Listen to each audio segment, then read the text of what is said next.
When you think of famous missing people, your mind might go to those who've been missing for years or decades. Some examples include Jimmy Hoffa, the leader of the American Labor Union. His disappearance in 1975 is one of the most mysterious cases in U.S. history. Despite many theories and alleged confessions, no trace of his remains have ever been found. Or maybe you're thinking of Madeleine McCann, the British toddler who went missing from her family's holiday home in Portugal in 2007. These are just two of many people who have vanished without a trace. But sometimes entire towns can vanish too. Take Alaska, for example.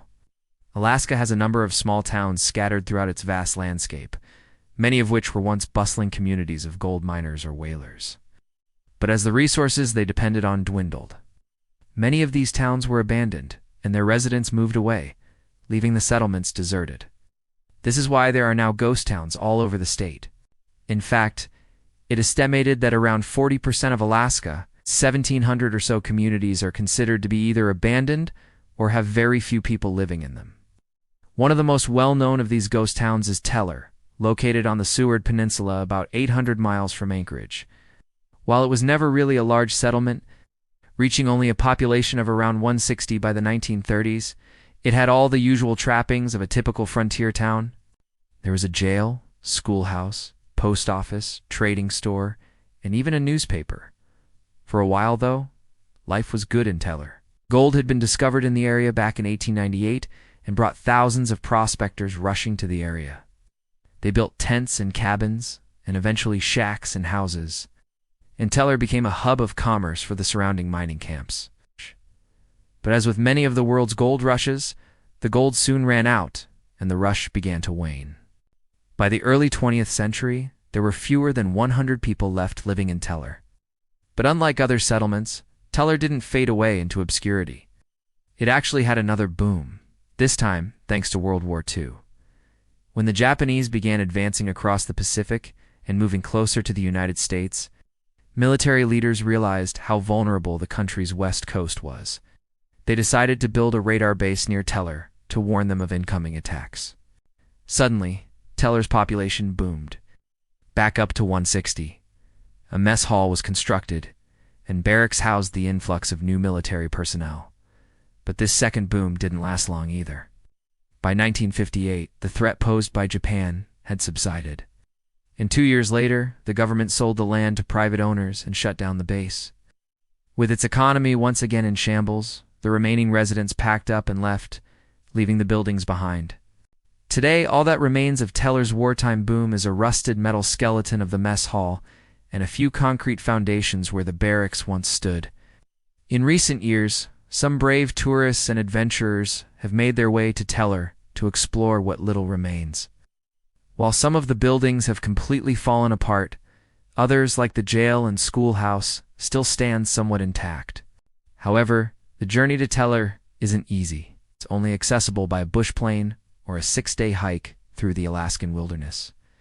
So if you plan on visiting, make sure you're prepared. Another Alaskan ghost town that saw multiple waves of settlement is the town of St. Mary's. Unlike Teller, though St. Mary's was originally founded not for the promise of gold, but for the church, a Russian Orthodox mission was established in the early 1800s, followed soon by a small settlement of Aleut people, the native Alaskans.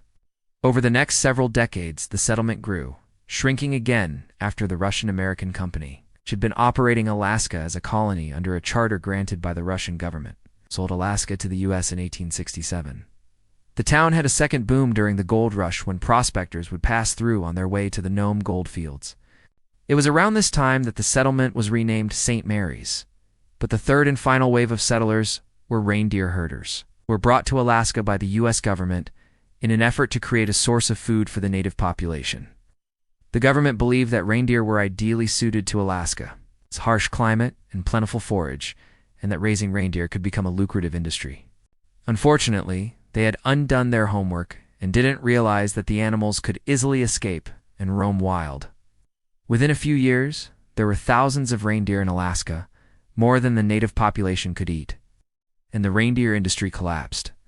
With its purpose gone, the town of St. Mary's was quickly abandoned, leaving behind only crumbling log cabins and the weathered walls of the old St. Mary's Church. Today, The town is a popular destination for adventurers and archaeologists looking to uncover relics of the past. And the town's cemetery is still filled with well-preserved graves from the late 1800s.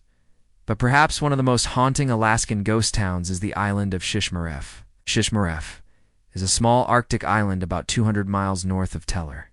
It was first settled by Inuit people and then became home to a large whaling station in the early 1900s. But it was during World War II that Shishmaref really grew. The U.S. military built an airbase on the island and brought in soldiers and their families, causing the population to skyrocket to 550 people. But after the war, the military base was abandoned, and with it, most of the residents. Those who stayed behind struggled to sustain themselves, hunting whatever seals they could find and relying on fish for most of their nutrition. By the 1980s, there were only 12 people left living on Shishmaref.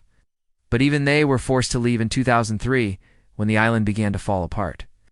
Rising sea levels and thawing permafrost caused the ground beneath Shishmaref to collapse.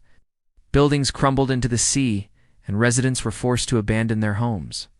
Today, nothing remains of Shishmaref, except a few concrete pilings where the airstrip once stood, and the rotting hulk of the island's last schoolhouse, which still stands precariously on the edge of the collapsing island. While these ghost towns are fascinating to explore, they also serve as a reminder of the harsh realities of life in Alaska.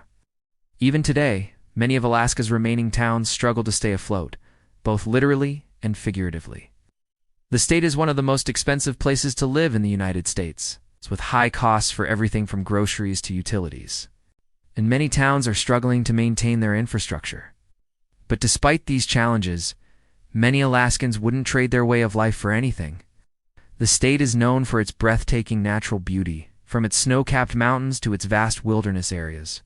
There's nowhere else quite like it.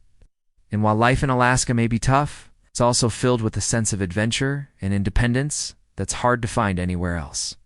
For Alaskans, home isn't just a place, it's a way of life. And no matter how hard things get, they know they'll always have each other and the great outdoors to rely on. So do you know of any other spooky abandoned places in Alaska or elsewhere that we should explore? Share your thoughts in the comments below. And don't forget to subscribe for more updates. Thanks for watching.